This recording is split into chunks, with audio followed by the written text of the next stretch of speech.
सच्चिदानंद स्वरूप परम पूज्य स्वामी जी महाराज के श्री चरणों में कोटि कोटि नमन प्रणाम करते हुए गुरु महाराज की पावन जन्मभूमि पर उपस्थित सभी सत्संगी धर्म प्रेमी भाई बहनों को सादर जय गुरुदेव। जय गुरुदेव। प्रेमी भाई बहनों, इस भूल भरम अज्ञान के देश में फंसी हुई समस्त जीवात्माओं को सदैव यह विचार करते रहना चाहिए कि भाई आखिर हम कौन हैं, हम कहाँ से आए हैं और हमें जाना कहाँ है। प्रेमी भाई बहनों, बगैर महात्माओं की वचनवाणियों के कोई भी जीव अपने मूल प्रश्नों का कोई जवाब नहीं दे सकता। संत महात्मा फकीर हम जीवों को अपना सार, अपना भेद बता दें, तभी हम अपने अस्तित्व को पहचान सकते हैं, वरना किसी के बस की बात नहीं है कि हम लोग कभी भी इन मूल सवालों को कभी जान सकें या कभी समझ सकें। सत्संग के माध्यम से ही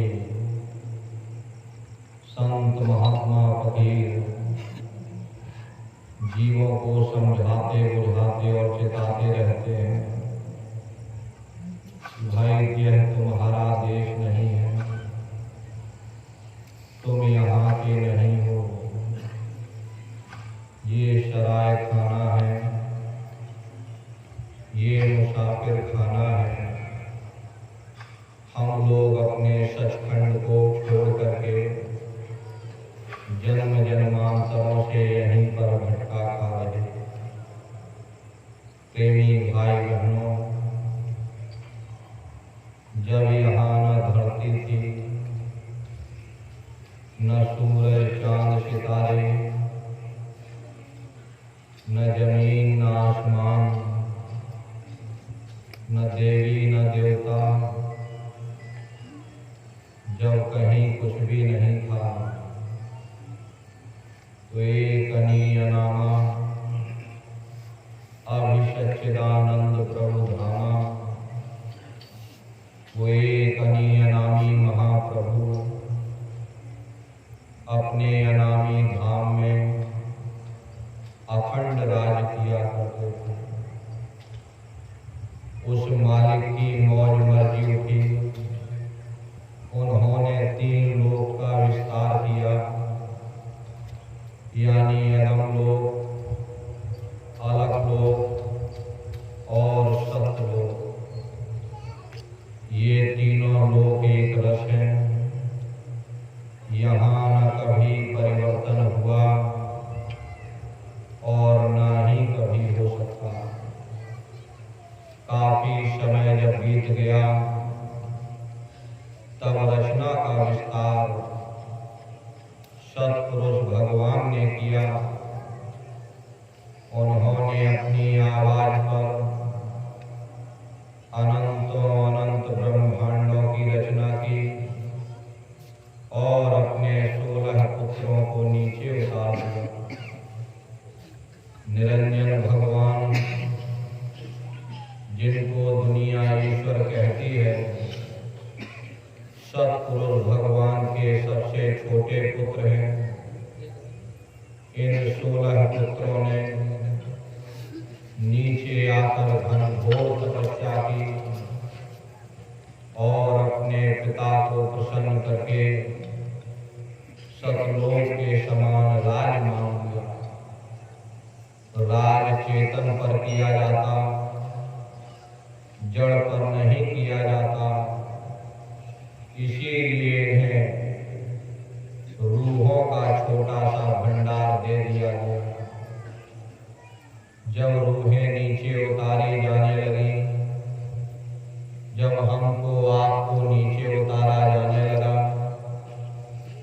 तो हम लोग घबराने लगे।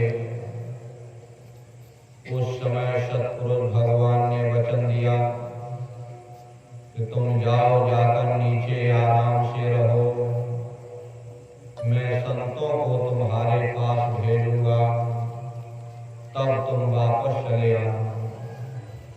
सतपुरुष के आदेश पर ये रूहें, ये जीवात्माएं नीचे आने को तैयार हो गई।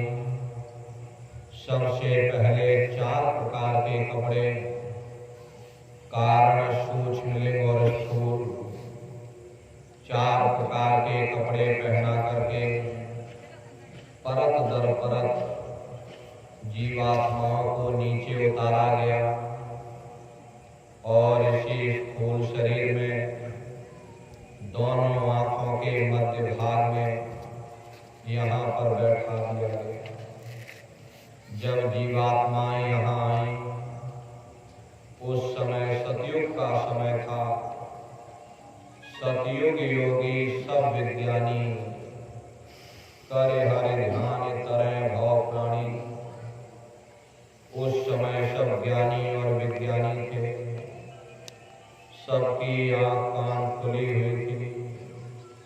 रोज मालिक का दर्शन करते, रोज आते और रोज जाते, और जब समय पूरा होता, ये जीवात्माएं अपने सच्चे देश, सच्चे घर, सच्चे वतन वापस लौट जाती, फिर कभी मृत्यु लोक में लौट कर नहीं आती। ऐसे खेपों की खेपें यहाँ से चली गई। तब सतपुरुष भगवान ने विचार किया, ये जीवात्मा यहाँ पर आ रही।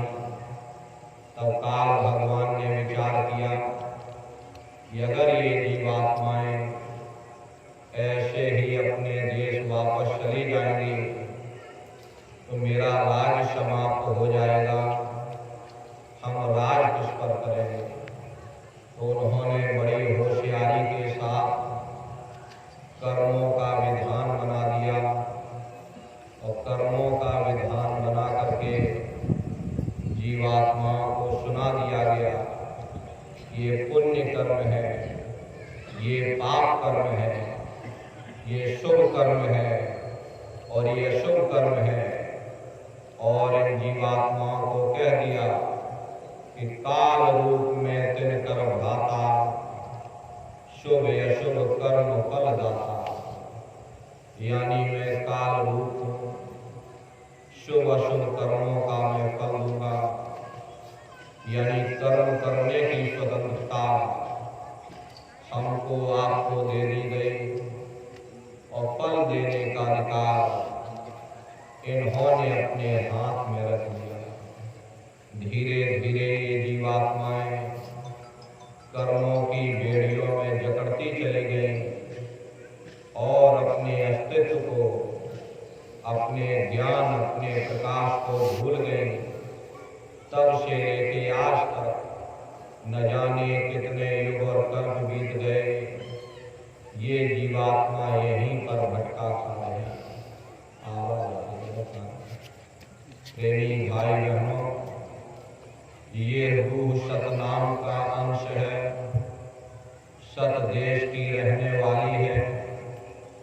लेकिन जब काल और माया के देश में आई तो काल और माया ने 5 तत्व के पिंजरे में इस जीवात्मा को कैद कर दिया।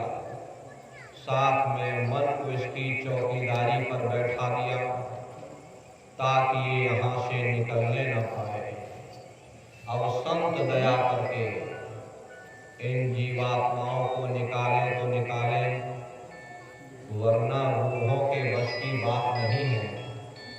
कि रूह मन के चंगुल से आजाद हो सके। महात्मा कहते हैं कि कर्ता ने काया रची, जुग जुग जग विस्तार, सार दिए विसराय के, घर घर करत पुकार। यानी काल ने 5 तत्व के पिंजरे में इस जीवात्मा को कैद कर दिया। अब जीव अपने घर को भूल चुका है, अपने सच्चे देश को भूल चुका, अपने सच्चे वतन को भूल चुका। इसे अब यह भी मालूम नहीं है कि हम कौन हैं, कहाँ से आए हैं, हमें जाना कहाँ है। युगों युगों से यह जीव अपने ही कर्मों के बंधन में बंध करके अलग अलग योनियों में बंदर की तरह नाचता फिर रहा। महात्मा कहते हैं कि भाई वेद पुराण कर्म उपराजा, यासे करे जीव जग काया। अब ये सारा संसार कर्मों के जाल में बंध गया।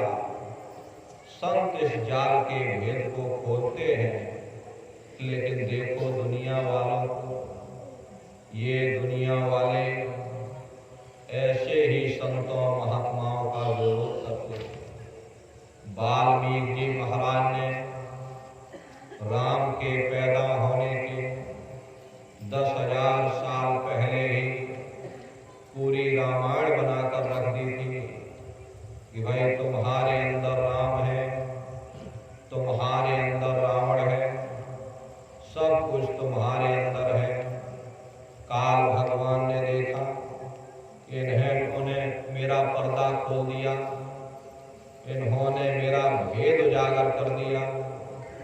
उन्होंने बाहर राम बना दिए, बाहर रावण बना दिया, ताकि कोई जीव अंदर न जाने पाए, सब बाहर ही बाहर भटकते रह जाए। प्रेमी भाई बहनों, संत तो दयाल होते हैं, दया के सागर होते हैं। वे तो यही चाहते हैं कि सभी जीवों को इस भव सागर से पार कर दिया जाए, लेकिन काल ने ऐसा जाल डाल रखा है कि कोई भी जीव महात्माओं की वचन वाणियों को सुनने और मानने के लिए तैयार ही नहीं होता। यदि किसी साधक ने मेहनत करके अंदर जाने की कोशिश की तो काल ने उसे वहीं पर रोक दिया। किसी को रिद्धि सिद्धि शक्तियां देकर बहला दिया, किसी को स्वर्ग की तृष्णा दे दी, किसी को वैकुंठ की तृष्णा दे दी। और यदि साधक फिर भी नहीं माना तो माया ने उसे गिरा दिया। यानी कोई ना कोई विषय विकार लगा करके साधक को नीचे गिरा दिया जाता। कर्ता कर्म किया विस्तारा, 184 रूप सवारा, और काले परवल जाल पसारा, उन सब जीव घेर कर मारा। काल ने जीवों को घेरने के लिए 84 लाख योनियां बनाई, और इन योनियों में इन बेचारी रूहों को, इन जीवात्माओं को कैद कर दिया। ये बड़ा ही जबरदस्त जाल है। बड़े बड़े ऋषि मुनि, पीर पैगंबर औलिया काल के जाल में फंस करके धोखा खा गए। कृष्ण भगवान ने उद्धव से पूछा कि हे उद्धव, कृष्ण भगवान ने कहा कि हे उद्धव, ये जो तुम चीता देख रहे हो ये कई बार इंद्र बन चुका। तो बताओ प्रेमी भाई बहन, जब स्वर्गों का राजा इंद्र वह चीता बन सकता है तो हम दुनिया के जीवों का क्या हाल होगा, हम लोग कभी विचार नहीं करते। कर्म कलंदर याप नचावे, बाजी लाए जीव भटकावे। जिस तरह से मदारी बंदर को घर घर नचाता, ठीक उसी प्रकार से जीवात्माओं को उसके कर्म नचा रहे। अच्छा कर्म आ गया, जीव सुखी हो गया, बुरा कर्म आ गया, जीव दुखी हो गया। जैसा कर्म वैसा फल। युगों युगों से यह जीव अपने ही कर्मों के बंधन में बंध करके अलग अलग योनियों में बंदर की तरह नाच रहा। कोई दाव नहीं मार्ग पावे, धर धर देहि जन्म सिरावे। काल ने जीवों के निकलने के लिए कोई दाव, कोई रास्ता नहीं छोड़ा। अगर कोई रास्ता है तो वह केवल संतों की शरण है। क्योंकि प्रेमी भाई बहनों, कर्म करने से मुक्ति नहीं मिल सकती। फिर चाहे बुरे कर्म हो या चाहे अच्छे कर्म हो। धृतराष्ट्र ने कृष्ण भगवान से पूछा, हे केशव, मैं अंधा क्यों हूँ? मुझे 100 जन्मों की खबर है। मैंने इन 100 जन्मों में कोई ऐसा कर्म नहीं किया जिससे मैं अंधा होता। कृष्ण भगवान ने सिर पर हाथ रख करके कहा, जरा और पीछे जा करके देखो। तो जब देखा तो 106 जन्म का कर्म निकला। प्रेमी भाई बहनों, 84 से निकल न पावे, बार बार वह माह समावे। जीव 84 लाख योनियों से कभी निकल नहीं सकता। यदि अच्छे कर्म करेगा तो स्वर्ग वैकुंठ में चला जाएगा, बुरे कर्म करेगा नरकों में चला जाएगा। यदि प्रेमी भाई बहनों बुरे कर्म लोहे की जंजीर है तो अच्छे कर्म भी सोने की बेड़ियां हैं। आध्यात्म तो यही कहता, जब तक यह जीवात्मा निष्कर्म नहीं हो जाएगी कभी परमात्मा को प्राप्त नहीं कर सकती। यदि बुरे कर्म करोगे नरकों 84 में चले जाओगे, अच्छे कर्म करोगे तो अच्छे कर्म का भोग भी मिलेगा। राजा महाराजा बन जाओगे, कौमों मजहबों मुल्कों की हुकूमत हासिल कर लोगे।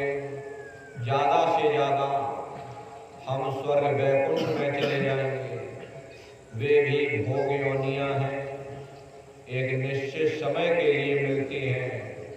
पुण्य कर्म समाप्त होने के बाद में फिर मृत्युलोक में डाल दिया जाएगा और वहां से जो नीचे उतारा जाएगा तो किसी बड़े घर में जन्म मिल जाएगा।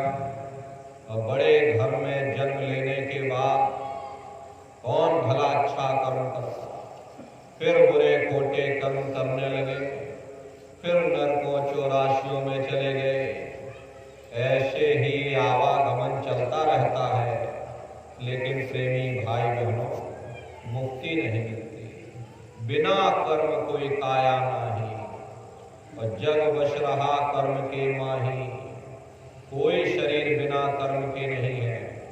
ये सूरज चांद सितारे, ये जमीन और ये आसमान, देवी और देवता सब कर्मों के ही अधीन है। कर्म होती है तो काया मिलती है, और जब काया होती है तो कोई ना कोई कर्म भी बन जाते। ये एक दूसरे पर सवाश्रित हैं, एक के बगैर दूसरा हो ही नहीं सकता। जिस दिन से दुनिया बनी ये कर्मों का अटल कानून चला रहा। युग बदलते रहते हैं, समय बदलता रहता, लेकिन ये कर्मों का कानून नहीं बदलता। कर्म भूत सब जग को लागा, या से बचे नहीं कोई जागा। कर्मों का ये भूत सारे संसार के जीवों को लगा। कोई ऐसी जगह नहीं जहाँ कर्म ना हो। कर्मों के वशीभूत हो करके ये मनुष्य बार बार जन्म लेता और मरता है। जन्म लेने और मरने की पीड़ा सहता मामूली पीड़ा नहीं होती। जनमत मरत दुषय दुख होई। सहजो बाई ने बयान किया है कि सहजो मौत आइया, अंगे अंग दिया तोड़, किया जरे छाती फटे, उठे पीर घन घोर। गुरु महाराज सत्संग में फरमाते थे, जैसे 1 लाख बिच्छू एक साथ हमारी जिस्म पर डंक मारे, उससे भी लाखों करोड़ों गुना ज्यादा मौत के समय दर्द हो। जब मृत्यु आती है तो किस तरह से प्राण निकलते। देखो प्रेमी भाई बहनों, सिमटत भास श्वास उठ जावे और प्राण पति जब सिमट समावे, उस समय शरीर की सारी चेतना नीचे से सिमट करके यहाँ दोनों आंखों के मध्य भाग में आ जाती है।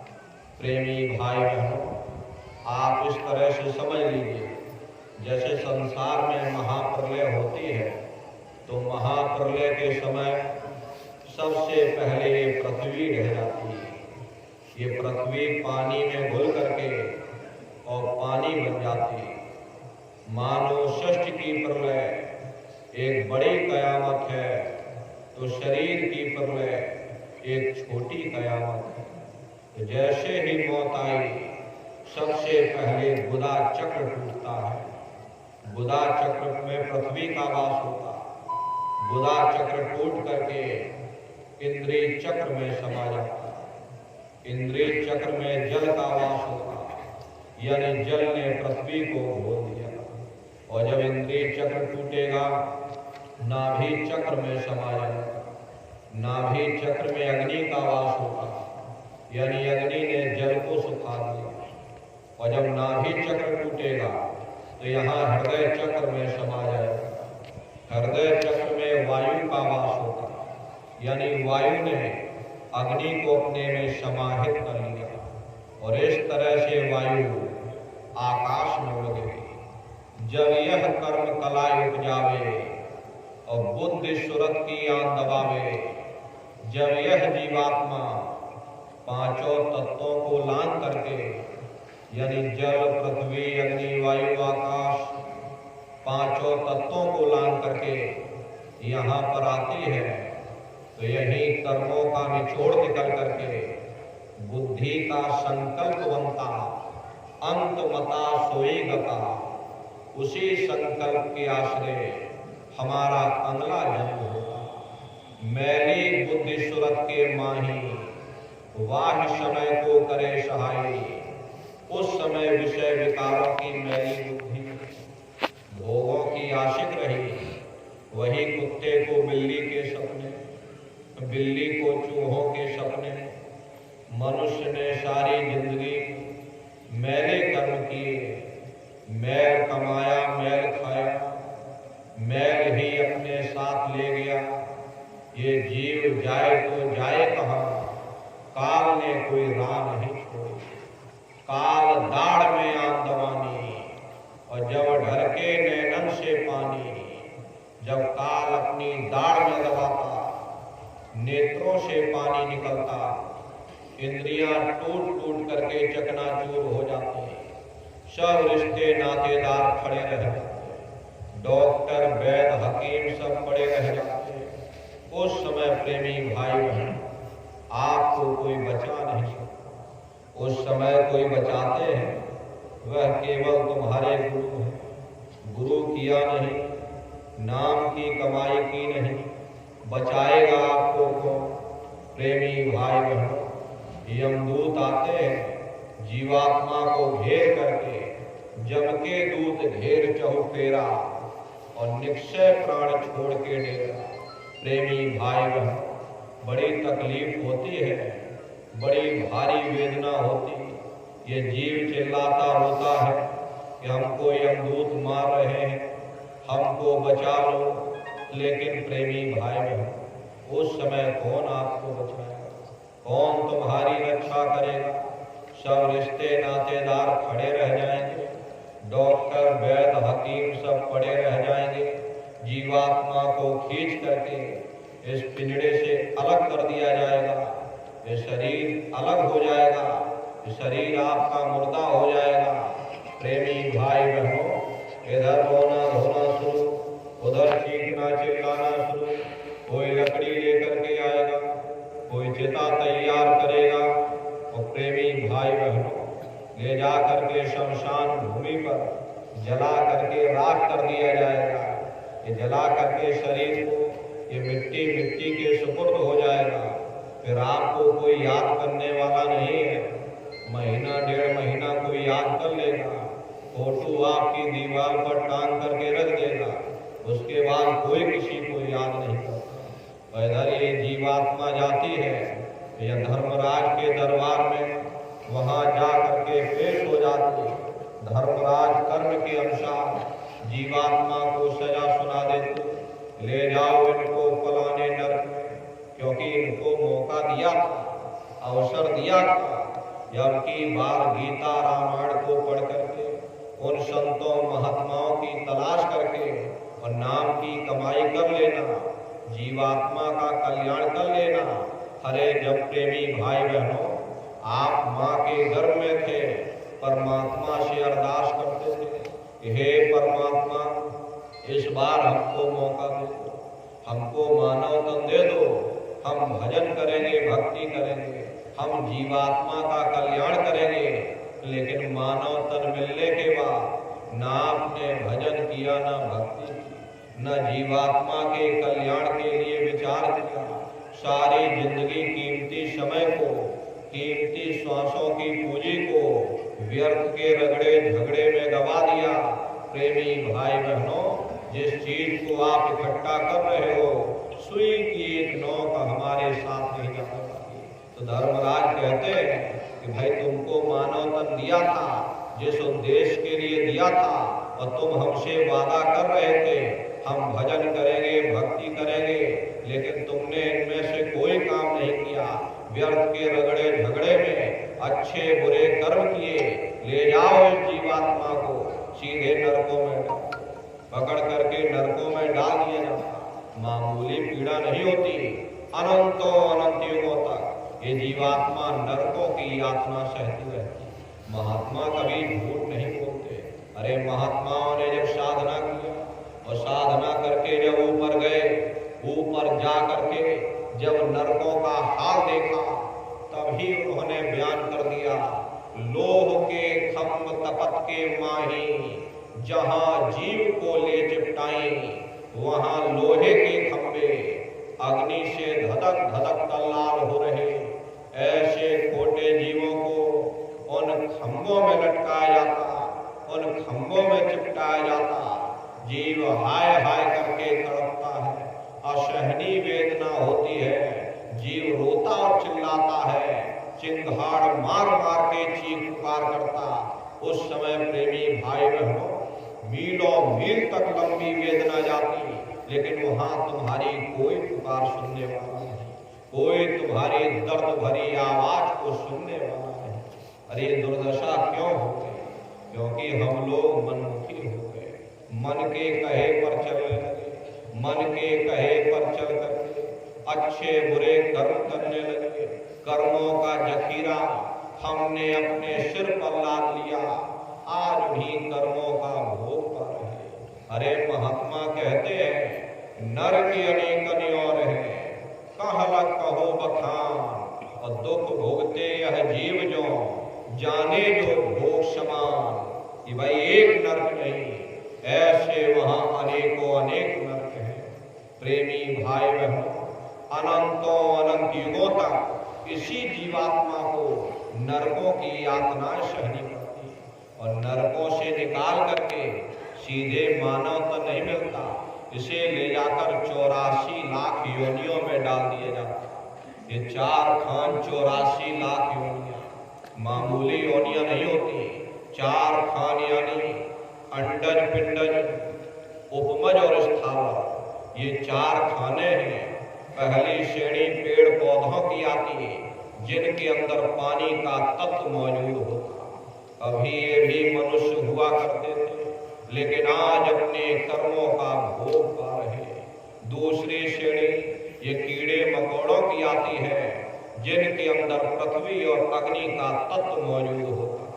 तीसरी श्रेणी पंछियों की आती, चौथी चौपाए जानवरों की आती और पांचवी स्वयं इंसान की आती, जिसके अंदर पांचों तत्व जल पृथ्वी अग्नि वायु आकाश पांचों तत्व मौजूद होते।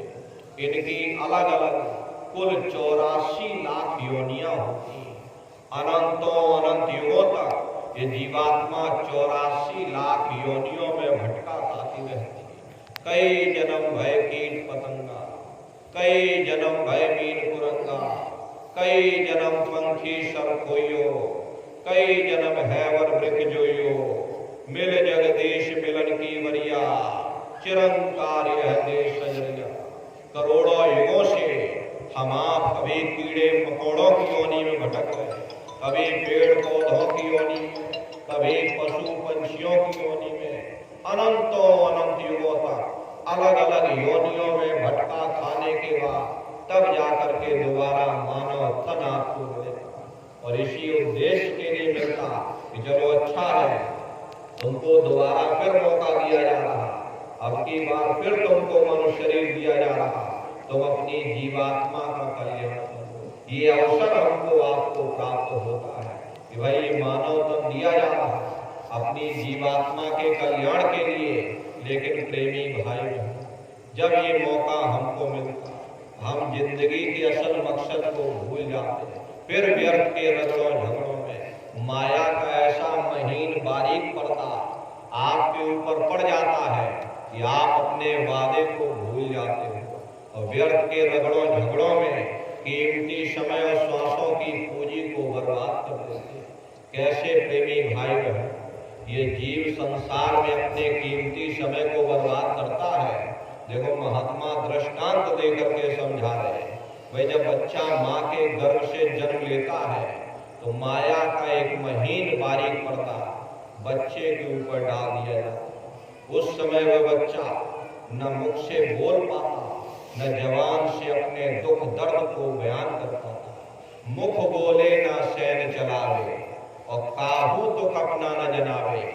किस प्रेमी भाई बहन, अगर बच्चे को धूप में लिटा दो तो धूप में पड़ा हुआ, छांव में लिटा दो छांव में पड़ा हुआ, दुख में रोवे अति बिल्लावे और मात पिता बुद्धि काम ना आवे। प्रेमी भाई बहन, जब बच्चे को तकलीफ होती है, पीड़ा होती है, उस पीड़ा में वो बच्चा रोता और चिल्लाता है तो माँ बाप की बुद्धि काम नहीं करती कि मेरा बच्चा क्यों रो रहा, क्या इसे तकलीफ है, कौन सी से पीड़ा है। मात पिता बुद्धि काम ना आवे और सिर में दर्द होता तो पेट दर्द की दवा दी जाती, पेट में दर्द होता तो सिर दर्द की दवा दी जाती। बाल पनात दुख में बीता और भई किशोर खेल मत लीता।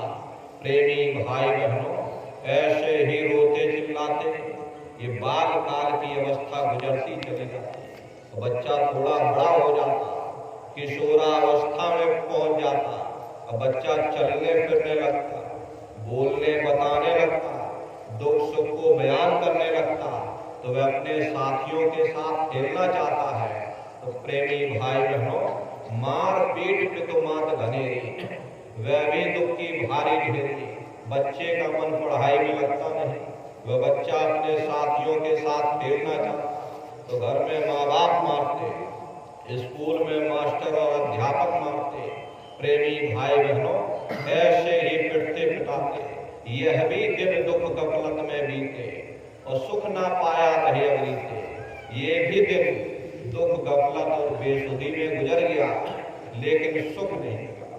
प्रेमी भाई बहनों, महात्मा कहते हैं कि तरुण अवस्था वन लागी और मन तरंगी और छिन छिन जागी। धीरे धीरे समय गुजरा, तरुण अवस्था आ गई। तरुण कहते हैं जवानी की अवस्था। ये मन जवान हो गया, मतवाले हाथी की तरह मदहोश हो गया। अब दुनिया की इच्छाएं मन में पैदा होने लगी कि हमारे पास भी घोड़ा गाड़ी मकान हो, हमारी भी शादी हो जाए, हमारे भी बंगले खड़े हो जाए, हमारे भी शादी होकर घर में नारी आ जाए। कहते भाई चाह उठी तब करी सगाई जब इसके अंदर चाह उठी तो इसकी शादी भी हो गई। अब घर में नारी भी आ गई। नारी देख मन अति हर्षाना और बेड़ी भारी सो नहीं जाना। नारी को देख देख करके इसका मन प्रसन्न होने लगा, जैसे से कोई बड़ी भारी बादशाहत मिल गई। देखो प्रेमी भाई, ये माया के जंजाल में ये जीव कैसे फंसता चला जाता। कहाँ जब ये माँ के गर्भ में था, उस समय परमात्मा से रोता कि हे परमात्मा, इस बार हमको मौका दो, हम भजन करेंगे, हम जीवात्मा का कल्याण।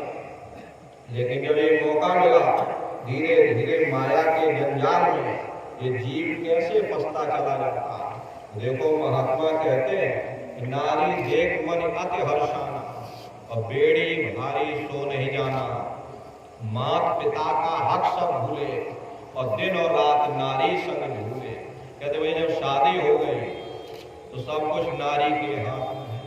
घर घर का बंटवारा हो गया। अगर सत्संगी नारी नहीं है, कोई संसारी नारी आ गई तो घर घर की यही कहानी है। शादी होते ही चलो घर का बंटवारा हो, चूल्हे चौके बट गए, जमीन जायदाद बट गई और यहाँ तक कि माँ बाप भी बट गए। 10 दिन तुम खिलाओगे माँ बाप को और 10 दिन हम खिलाएंगे। घटती चली लगन पितु माता और नारी पुत्र संग मन अतिराता। कहते भाई धीरे धीरे जब इसकी शादी हो गई, इसके बच्चे कच्चे भी हो गए, तो जब शादी हो गई तो माँ बाप के हिस्से का आधा प्रेम इसने अपनी औरत को दे दिया। और जब माँ बाप के हिस्से का आधा प्रेम दे दिया तो माँ बाप के हिस्से में आधा ही प्रेम बचा। उसके बाद जब बच्चे कच्चे हो गए तो वही आधा प्रेम माँ बाप के हिस्से का इसने अपने बच्चों को दे दिया। अब बेचारे माँ बाप जिन्होंने अपने लाल को अपनी पलकों पर बैठा करके रखा, खुद भूखे रहे, मेहनत मशक्कत करके अपने बच्चों का लालन पालन पोषण किया, देखो वही माँ बाप अपनी औलाद के प्रेम के लिए तरसते हैं। अपने आश्रम में बहुत से ऐसे प्रेमी आते हैं, तरह तरह की अपनी तकलीफ बताते हैं कि हमको हमारे ही बच्चों ने निकाल दिया, हमको यहीं रहने की जगह दे दिया जाए। वो आश्रम तो सबका है, कोई आए कोई रुके कोई ठहरे, लेकिन प्रेमी भाई बहनों इस बात को ध्यान रखना चाहिए कि जो अपने माँ बाप को सताता है वो कभी संसार में सुखी नहीं रह सकता। महात्मा कहते हैं कि घटते चली लगन पितु माता और नारी पुत्र संग मन यतराता। और प्रेमी भाई बहनों फिकर पड़ा घर का जब ही, दर दर भटके दुख अवश्य है। अब जब शादी हो गई, बच्चे कच्चे भी हो गए तो दुनिया का खर्चा बढ़ गया। अब खर्चा उठाने के लिए, खर्चे का भार उठाने के लिए ये मनुष्य सोचता है कि चलो कहीं कमाए जाकर, कहीं कोई रोजगार कमाए, कहीं नौकरी पेशा करे ताकि घर में 4 पैसे आए, घर का खर्चा चल सके। बच्चे भी धीरे धीरे बड़े हो रहे हैं, इनकी भी पढ़ाई लिखाई का खर्चा है, चलो कैसे भी 4 पैसे कमाए जाए। स्वान समान करे गति अपनी, धन का सुमरन धन की जपनी, और धन पाया तो हुआ आनंदा और नहीं मिले पड़ा दुख का फंदा। जब अगर 4 पैसे कमा लिए तब तो घर में गनीमत, और अगर नहीं कमा पाए तो दुनिया का कर्जा बढ़ गया। इधर घर में औरत चिल्लाती कि तुम निठल्ले बैठे रहते हो, कुछ काम धाम नहीं करते हो, दुनिया का कर्जा बढ़ गया। अब घर का कर्जा उतारने के लिए कहीं जमीन जायदाद गिरवी रखनी पड़ी, कहीं कुछ गिरवी, कहीं औरत का गहना गिरवी रखना पड़ा। ग्रह कारज यह नित्य सतावे, कुल और जाति बहुत भरमावे। कहते भाई ग्रह कार्य, घर के काम, बच्चे कच्चे भी बड़े हो गए, उनकी भी शादी ब्याह करना है। अभी मनुष्य सोचता है कि भाई हमारे बच्चे बड़े हो गए, अब इनकी पढ़ाई लिखाई तो पूरी हो गई, अब इनकी शादी ब्याह भी करवा दिया जाए, कोई अच्छा परिवार मिल जाए, कोई अच्छा घर मिल जाए। अब अच्छा घर मिलना भी बड़ा मुश्किल है, क्योंकि बड़ा दुनिया भर का दहेज मांगते, या जितना हमारा लड़का पढ़ा लिखा है, फलानी नौकरी कर रहा, तुम इतना रुपया पैसा दोगे तब हम अपने बच्चे की शादी तुम्हारी बच्ची से कराएंगे। कहते भाई दुनिया की चिंताएं इस व्यक्ति को आने लगी कि कैसे भी करके कर्जों को अदा किया जाए, शादी ब्याह कराया जाए, सबका बोझ भार सब लीना। अब तड़पे जस जल बिन मीना, मूर्ख ने सब भार उठाया। अब दुखन से बहु घबराया, जैसे तैसे शादी भी कर दी, उनके भी बच्चे कच्चे हो गए। अब ये मनुष्य नाती पोता पंती संती सबका बाबा बन गया। अब सबकी तकलीफ इसने अपने सर पर ले ली। अब घर में किसी को तकलीफ होती है तो इसे पीड़ा होने लगती है। रात दिन इसी उधेड़ बुन में रात दिन सोचता रहता कि क्या तकलीफ क्या परेशानी है। रात दिन नींद नहीं आती, रात दिन चैन नहीं आता। ये संसार का सुमरन और ध्यान रात दिन होता रहता। कहते भाई भक्ति चंद्रमा सूरज ज्ञान, छिप गए दोनों घोर समान। अब इस घोर अंधकार में न सूरज दिखाई देता न चंद्रमा दिखाई देता, न ज्ञान का सूरज और न भक्ति का चंद्रमा दिखाई देता। प्रेमी भाई बहनों, जैसे जानवर अपना पेट भर करके चले जाते हैं, ऐसे ही यह मनुष्य अपने कीमती समय को और श्वासों की पूंजी को बर्बाद करता हुआ चला जाता। अज्ञान अंधेरा से घट छाया, लोक गया पर लोक गवाया। कहते भाई बड़े सौभाग्य से मानव तन तुमको मिला, इसी उद्देश्य के लिए मिला ताकि जीते जी तुम उस प्रभु की प्राप्ति करो, उस मालिक को प्राप्त कर लो। हरे प्रेमी भाई बहन, पेट तो हर कोई भर लेता, जानवर भी अपना पेट भर लेते हैं, हर कोई पेट अपना भर लेता, लेकिन जो मूल उद्देश्य हमारा है, जिस उद्देश्य के लिए मानव तन हमको आपको मिला, उस उद्देश्य की हम लोग पूर्ति नहीं कर पाते, अपनी जीवात्मा का कल्याण नहीं करते, कीमती समय और श्वासों की पूंजी को यूं ही बर्बाद करते चले जाते। ना भजन किया, ना ध्यान किया, ना सुमरन किया, ना स्नान की कमाई की। अगर तुम भजन ध्यान करते रहते, तुम्हारा लोक भी बन जाता, तुम्हारा परलोक भी बन जाता। अब ना लोक रहा ना परलोक रहा, ना घर के रहे ना घाट के रहे। प्रेमी भाई बहन, यह भी दिन दुख गफलत में बीते और वृद्ध अवस्था आई छिन छिन और धीरे धीरे समय गुजरता चला गया और बुढ़ापे की अवस्था आ गई। शरीर बूढ़ा हो गया और बुढ़ापे में भजन तो हो नहीं सकता। बुद्धिहीन बलहीन हो, वर्षा कम से हो और नैन नीर मुख नासिका, बहन लगे जस हो। प्रेमी भाई बहन, ये बुढ़ापे की जो अवस्था होती है, ये बड़ी ही कष्टकारी अवस्था होती है। उस समय बुद्धि काम नहीं करती, आंखों से दिखाई नहीं देता, जिह्वा से स्वाद नहीं आता। उस समय ये मनुष्य सोचता है, उसकी बातों को कोई तवज्जो नहीं देता। कहते बूढ़े हैं ऐसे ही बोलते रहते, ये सोच सोच करके बेचारे का दिल दुखी होता। मन में यही मनुष्य सोचता है, बताओ हमने सारी जिंदगी अपने बच्चों कच्चों के लिए गुजार दी, इतनी मेहनत करके अपने बच्चों को पाला पोसा, आज यही बच्चे हमारी बात नहीं मान रहे। प्रेमी भाई बहन, उसका मन दुखी होता, उसका दिल दुखी होता। ये बुढ़ापे की अवस्था कष्टकारी अवस्था होती है। इस समय धीरे धीरे गुजरता चला जाता। काल घटा जब आकर छाई, धरा मौत अधिक बख्शाई और काया ढह गई उनकी भाई। धीरे धीरे समय गुजरता, मृत्यु का समय आ जाता, ये काया रूपी किला ढहा दिया जाता और फिर धर्मराज की कचहरी में पहुंचेगा।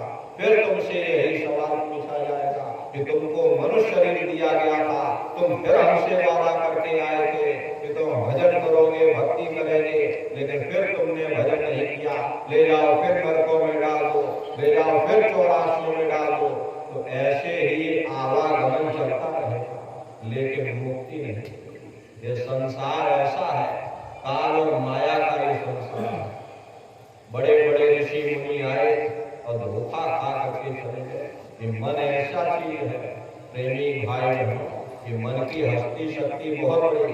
ये मन जो है काल और माया का एजेंट है और काल और माया ने मन को इसकी चौकीदारी पर बैठा दिया ताकि ये जीवात्मा यहाँ से निकलने न पाए और हम लोग मन के कहे पर चल करके अच्छे बुरे कर्म करने लगते। अरे मन के मते न चाहिए, मन के मते अड़े। अगर मन के पीछे चलोगे, मन तुमको गुमराह करोगे। बड़ा बैरी ये मन घट वैसी का जीत ना कटना। दुनिया में कोई हमारा दुश्मन नहीं। अगर कोई दुश्मन है तो वह केवल हमारा मन है। न जाने किस रास्ते पर हमको चला दे, कब गलत गुमराह कर दे। ये कभी मित्र बन करके धोखा देता, कभी दुश्मन बन करके डरा देता। इसलिए प्रेमी भाई बहनों, अब की बारी मानव तन आपको मिल गया। भजन कर लो, सुरत शब्द नाम की कमाई कर लो। ऐसे स्वयं नामी महाप्रभु हमको मिले, प्रेमी भाई बहनों, जिन्होंने नाम की अमूलक दौलत की। मामूली बात नहीं है। बड़े बड़े ऋषि मुनि पीर पैगंबर आए और यहाँ से चले गए, तब धोखा खा खा करके चले गए।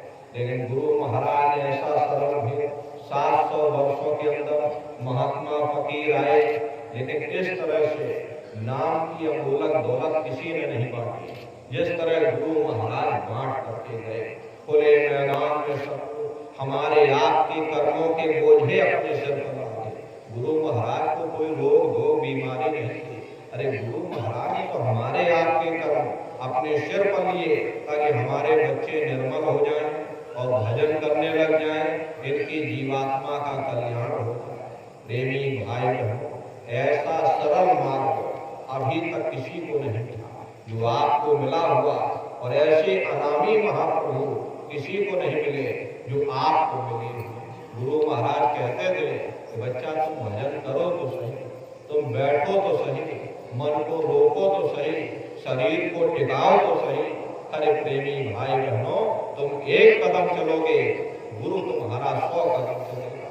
लेकिन बैठना, भजन पर बैठोगे नहीं तो प्रेमी भाई बहनों कुछ मिलने वाला नहीं। फिर दोबारा मनुष्य शरीर मिलेगा, फिर आपको यहाँ आना पड़ेगा। फिर प्रेमी भाई बहनों, ऐसे समृद्ध महापुरुष मिले न मिले, इसलिए अब की बार अवसर मिल गया, इस अवसर का लाभ उठाओ, भजन कर लो। ये भजन ही सार है। बड़े बड़े राजे महाराजे आकर के चले गए, सारी जिंदगी किला बनाते बनाते गुजार दिया। बड़े बड़े नेता मंत्री और संतरी, जिनके मुख से निकला हुआ लफ्ज कानून बन जाता था, आज उनकी हस्ती देखो जा करके कहाँ पर है। अरे प्रेमी भाई बहनों, आज हम उनकी कब्रों पर ठोकरें मार मार के गुजरते हैं। प्रेमी भाई बहनों, यहाँ से सुई की एक नोक भी हमारे आपके साथ नहीं लग सकती। अगर कोई चीज साथ में जाने वाली है तो वह केवल सुरत शब्द नाम की कमाई है। महात्मा ये नहीं कहते हैं कि तुम घर परिवार छोड़ दो, तुम बाल बच्चों को छोड़ दो, तुम जंगलों में चले जाओ। हरे प्रेमी भाई बहनों, ऐसा कभी भूल करके भी मत करिएगा। गृहस्थ आश्रम में रहिए, गृहस्थ आश्रम में रह करके अपनी जिम्मेदारियों का निर्वहन करिए, अपनी जिम्मेदारियों को निभाते हुए और समय निकाल करके भजन ध्यान सुमरन करिए। जैसे मक्खी होती है, अगर कोई कटोरी शहद से भरी हो और मक्खी किनारे आकर के बैठ जाएगी और शहद का रस भी ले लेगी और फुर्र से उड़ भी जाएगी। अगर वही मक्खी कटोरी के बीच में आकर के बैठ जाए तो उसके पंख शहद से भर जाएंगे और तड़प तड़प के वो मक्खी जान ले उड़ नहीं पाएगी। इसी तरह प्रेमी भाई बहनों, हम लोगों को भी दुनिया में चलना चाहिए। दुनिया के किनारे पर बैठ करके प्रेमी भाई बहनों अपनी जिम्मेदारियों को निभाइएगा और अपनी जिम्मेदारियों को निभाते हुए एक निशाना बना करके रखिए कि हमको भजन करना है, हमको ध्यान करना है, हमको सुमरन करना है। श्वास श्वास पर गुरु महाराज को याद करते रहो, श्वास श्वास पर सुमरन करते रहो, श्वास श्वास पर मालिक को याद करते रहो। ये समय कीमती है, ये बार बार हमको आपको नहीं मिलने वाला। अब की बारी अवसर मिल गया तो सुरत शब्द नाम की कमाई करो, यही जीवन का आधार है। प्रेमी भाई बहनों, भजन बने न बने, हमारा आपका फर्ज यही है कि घाट पर बैठ करके हाजिरी दो। गुरु महाराज कहते थे कि भाई समुद्र के किनारे खड़े हो जाओगे, न जाने कौन सी लहर आ जाए और हमको भिगो करके चली जाए। तो दया के घाट पर जब आप बैठोगे न जाने कब गुरु महाराज की दया हो जाए। मन भागे फिर खींच कर लाओ, फिर भागे फिर खींच करके लाओ। अरे मन के साथ अभ्यास करोगे, मन को रोकने की कोशिश करो। सबसे पहले गुरु महाराज की वचन वाणियों को पढ़ा करो, अपने अंदर विरह पैदा करो, अपने अंदर गुरु महाराज के लिए प्रेम पैदा करो। दो आंसू अपने मालिक के लिए गिराओ। अरे वो मालिक दयाल है, तुम दीन बन जाओगे, वो दयाल तुम पर दया कर देगा। जैसे एक चींटी होती है, राजा के महल में जा सकती है लेकिन हाथी नहीं जा सकता। ऐसे ही प्रेमी भाई बहनों, आपको छोटा बनना होगा। वो मालिक दयाल है, तुम दीन बन जाओ। दीन हीन जानो अपने को, निपट नीच मानो अपने को। अब ये अहंकार करो क्या किससे, मौत धार दम दम में बसे। माया तजे तो क्या भया, मान तजा नहीं जाए। और मान बड़े मुनिवर गले, मान शबन को खाए।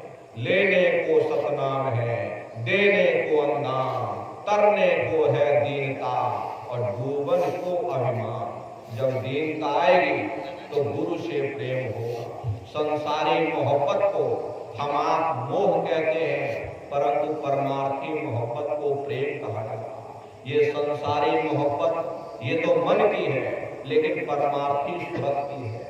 संत मत में प्रेम की ही महिमा है। जब साधक को अपने गुरु से प्रेम होगा तो जैसे चिंगारी घास के ढेर को जला करके राख कर देती, ऐसे ही गुरु साधक के अच्छे बुरे विकारों को जला करके साफ कर देते। इसलिए प्रेमी भाई बहनों, ये जिस रास्ते पर आप चल रहे हो, ये परमार्थ का रास्ता है। बड़ा महीन ये रास्ता है। अपने निशाने से यदि टूट गए तो इधर उधर दोनों तरफ खाई है, आप खाई में गिर जाओगे। इसलिए परमार्थी जीवों को, परमार्थी सुरतों को हमेशा परमार्थी चाह बनी रहनी चाहिए। संसारी चाह और वासना के कारण सुरत इस मिट्टी की काया में फंसी हुई है।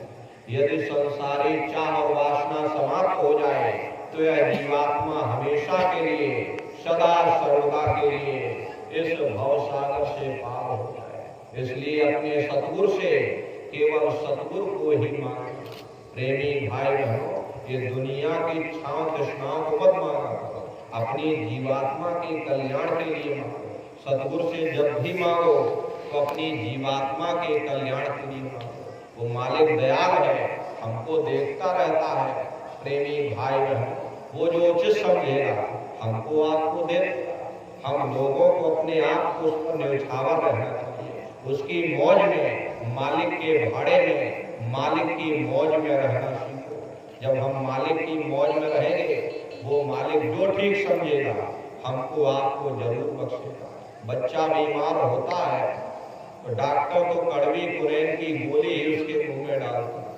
बच्चा चाहे जितना रोए, चाहे जितना मर्जी चीखे चिल्लाए, डॉक्टर कभी लड्डू पेड़ा नहीं देता। और हम लड्डू पेड़ा लेकर खुश होना चाहते हैं। हमें कुरेन की गोली खानी मुश्किल लगती है। हमें अपने हमेशा के फायदे का ज्ञान नहीं होता और हम छोटी छोटी बातों को लेकर सतगुरु से ही विमुख हो जाते हैं। इसलिए प्रेमी भाई बहनों, अपने सतगुरु से केवल सतगुरु को ही मांगना चाहिए। रबिया बसरी मुसलमानों के अंदर बड़ी मशहूर महात्मा हुआ करती थी। वे अपने कलाम में लिखती हैं कि हे परमात्मा, ये जो तूने दोजख या नरक बनाए, अगर मेरा वश चले तो मेरे को नरकों आग लगा दूं। ये जो तूने स्वर्ग या वहिष्ठ बनाए, अगर मेरा वश चले तो मैं इनको समुद्र में डुबा दूं, ताकि ये दुनिया के लोग ना तो तेरे नरकों के भय से तेरी भक्ति करें और ना कोई स्वर्ग की आशा रखकर तेरी भक्ति करें। जो मालिक के प्यारे होते हैं वे केवल उस परमात्मा को प्राप्त करने के लिए उस परमात्मा की भक्ति करते। इसलिए प्रेमी भाई बहन, अपने सतगुरु से केवल सतगुरु को ही मांगना चाहिए। तो प्रेमी भाई बहनों, ये मानव तन बड़े सौभाग्य से आपको मिला। कीमती समय और श्वासों की पूंजी को बर्बाद मत जाने दीजिएगा। बराबर भजन ध्यान सुमरन में लगे रहिएगा। संगत की सेवाओं में बराबर लगे रहिएगा। भजन करते रहना। आने वाली आपदा और विपदा से ये मात्र एक ही आधार है, वो केवल भजन है। भजन करोगे तुम्हारी रक्षा होगी, भजन नहीं करोगे तो प्रेमी भाई बहनों ये आग में आप भी झुलसोगे। इसलिए भजन बराबर करते रहना, भजन ध्यान सुमरन नित्य नियम से घाट पर बैठ करके बराबर हाजिरी देते रहिएगा। देखो प्रेमी भाई बहनों, कल गुरु पूर्णिमा का ये कार्यक्रम हो, गुरु पूर्णिमा का कार्यक्रम सुबह 6 बजे से 7 बजे तक सत्संग होगा और उसके बाद में पूजन का कार्यक्रम होगा और पूजन के बाद में आप सभी लोग तैयार रहिएगा, धान की रोपाई होगी। प्रेमी भाई बहनों सुबह सब लोग पूजन प्रसाद के बाद में सब लोग यहीं से उठ करके चलेंगे, सामने खेतों में धान की रोपाई होगी। अब यहाँ आए हो कुछ ना कुछ सेवा करके जाइएगा, ये सेवा बहुत जरूरी है। सेवा से अहंकार दूर होगा, सेवा से दीनता आएगी, तन मन और धन की सेवा, ये 3 प्रकार की सेवाएं होती हैं। तन की सेवा और धन की सेवा और फिर मन की सेवा। धन की सेवा इसलिए नहीं की जाती ताकि हम दुनिया में अपना नाम कमाएं। देखो हम साध संगत को कितना भेंट दे रहे, कितना हम दक्षिणा दे रहे। अरे गुरु नहीं भूखा तेरे धन का, उन पे धन है भक्ति नाम का, पर तेरा उपकार करावे, भूखे प्यासे को दिलवावे, उनकी मेहर मुक्त तू पावे, जो उनको प्रसन्न करावे। प्रेमी भाई बहन इसलिए तन की सेवा धन की सेवा, और जब तन धन की सेवा होगी मन के बंधन ढीले होंगे, तब मन रूह का साथ देने लगेगी, तब ये जीवात्मा शब्द को पकड़ करके मंजिल दर मंजिल अपने घर वापस पहुंचेगी। ये सेवा आपको कराई जाती है, इसलिए बराबर कुछ न कुछ जब भी दरबार में आओ थोड़ी बहुत सेवा आप लोग तन से करके जाइएगा। तो धान की रोपाई होगी, कल सुबह आप लोग सब लोग तैयार रहिएगा। और अभी देखो प्रेमी भाई बहनों, ये सामने फुब्बारे जो जहाँ लगे हुए लेंटर पड़ रहा है, थोड़ा मसाला और पड़ेगा तो आप लोग यहाँ से उठने के बाद तो प्रसाद ले करके और थोड़ी सेवा थोड़ी देर की आधा घंटे की होगी तो आप लोग सब लोग मिल करके लेंटर डलवा लीजिएगा ताकि कोई रोक टोक न रहे। और आगे फिर आगे भी निर्माण का काम जारी रहेगा, लेकिन एक हिस्सा ये पूरा हो जाएगा तो प्रेमी भाई बहनों आगे फिर तैयारी जाल बांधने की जाएगी। तो यहाँ से उठने के बाद में आप सब लोग प्रसाद ले करके और सब लोग इस सेवा को करवा लीजिएगा। फिर भोजन प्रसाद करके आप लोग आराम कीजिएगा और सुबह 6 बजे सभी लोग तैयार रहिएगा। बोलो जय